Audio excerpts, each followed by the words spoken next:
আওয়ামী লীগ সময়ে লক্ষ লক্ষ কোটি টাকা বীমা কোম্পানিগুলা থেকে তারা লুটপাট করে নিয়েছে।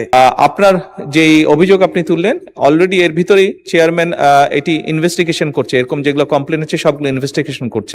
বাংলাদেশের কয়েক ডজন বীমা কোম্পানি যারা বিভিন্ন প্রতারণামূলক অফার দিয়ে মানুষের বীমার টাকা আত্মসাৎ করেছে এবং আওয়ামী লীগ সময়ে লক্ষ লক্ষ কোটি টাকা বীমা কোম্পানিগুলা থেকে তারা লুটপাট করে নিয়েছে।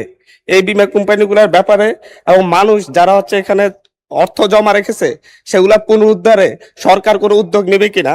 আমার উপজেলা সহ সারা বাংলাদেশে এরকম লক্ষ লক্ষ ক্ষতিগ্রস্ত মানুষ রয়েছেন যাদের টাকা বীমা কোম্পানিগুলো আত্মসাৎ করেছে। ধন্যবাদ মাননীয় স্পিকার। মাননীয় প্রধানমন্ত্রী। মাননীয় স্পিকার, ধন্যবাদ আপনাকে এবং আপনার মাধ্যমে আমি সংসদ সদস্যকেও ধন্যবাদ জানাচ্ছি তার প্রশ্নের জন্য। নিশ্চয়ই সংসদ সদস্য আপনার ধারণা আছে, মাননীয় সংসদ সদস্য আপনার ধারণা আছে যে এই যে সকল যে বীমা কোম্পানি এটার যে একটা হেড আছে তাকে ইডরা বলে, এবং আপনি নিশ্চয়ই অবগত আছেন যে ইডরা নতুন একজন চেয়ারম্যান নিযুক্ত করা হয়েছে। আপনার যেই অভিযোগ আপনি তুললেন, অলরেডি এর ভিতরেই চেয়ারম্যান এটি ইনভেস্টিগেশন করছে, এরকম যেগুলো কমপ্লেন আছে সবগুলো ইনভেস্টিগেশন করছে। ইনভেস্টিগেশনটা কমপ্লিট হলে তখন আইন অনুযায়ী আমরা ব্যবস্থা গ্রহণ করতে পারবো। ধন্যবাদ মাননীয় স্পিকার।